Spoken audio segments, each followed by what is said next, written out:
Okay, in this video I'm going to fire up the HP TouchPad for the very first time. There's just one thing I neglected to tell you about in the unboxing video, and that's just a cool little feature on the USB cord itself. It actually has a built-in wraparound like you'd find on a laptop cord, and it helps you keep things untangled and not so messy.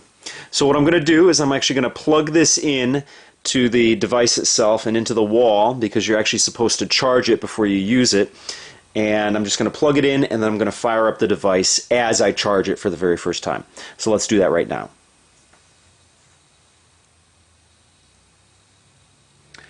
And it seems as after I just plugged it in for the first time, it's going to fire up the device for the very first time. As you see a little HP logo in the center there. Now, the accessory that you can buy for this is the Touchstone dock, which will actually charge the device without actually having to plug it in at all. I believe that's $80. It's $79.99. I'll have to check that, and I'll update it on the video here if it's any different. But I believe it's $79.99, and you don't actually, like I said, have to plug it in. You just place it in this cradle, and it will charge the device on its own. It seems as if this is just a the device is off, and it's just a charging screen here. So what I'm going to do is I'm going to press the button on the top here and hold it down and turn the device on for the very first time, and let's see what happens.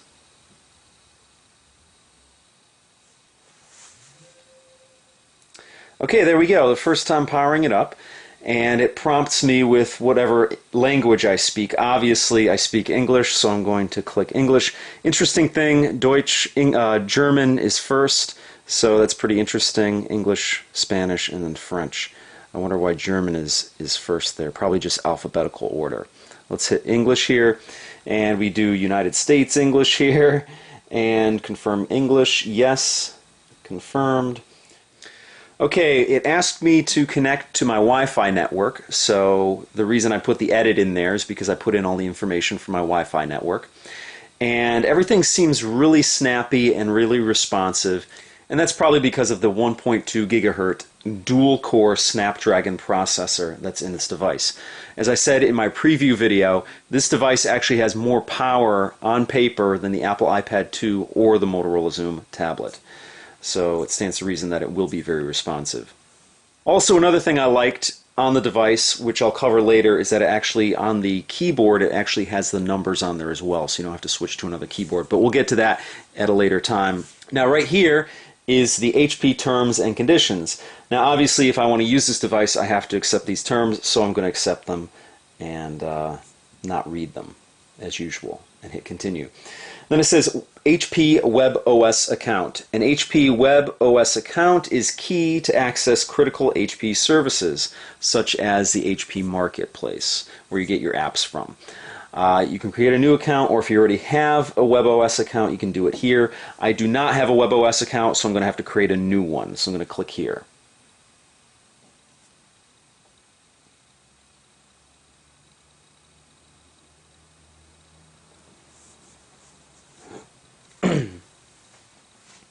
Okay, it says create Web OS account, and it wants me to put in all my information here. What I'm going to do is I'm going to actually click on here where it says first name and last, just so I can bring up the keyboard here. As you'll notice, you have your regular keyboard here, and up top you have your number keys with some symbols on there.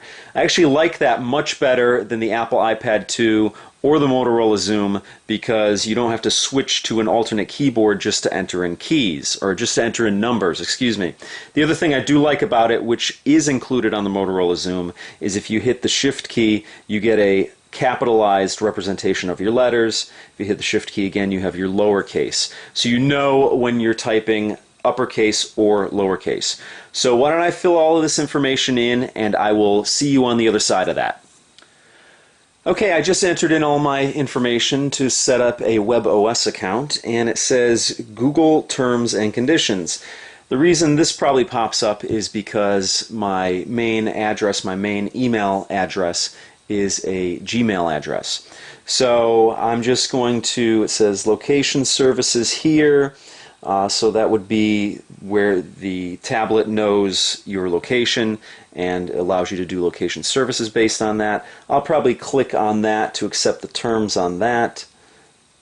The second checkbox here, which is already selected for you, it says allow Google's location service to collect anonymous and aggregate location data. Collection will occur regardless of whether any applications are active. I don't mind, they can do that. It doesn't bother me. It might bother some people, so you can check that off so you do not allow it, but I will allow it here. And then it says auto locate. You'll be asked for permission when an application wants your location. For your convenience, you may enable auto locate, which will automatically provide your location for applications without asking each time. You may change this setting at any time in the location services preferences. Now, I am going to leave this off because if I do use a Twitter client or just use Twitter, I don't want them just automatically showing where I'm at, showing my location. So I'm going to leave that off. If you would like to have the auto locate on, you just click on. I'm going to click continue here. And it says setup complete. Your device will restart in a moment. So here we go. We're going to see the device restart. We're actually going to see the regular starting time on this device once it shuts down. Okay, there we go. Restarting now.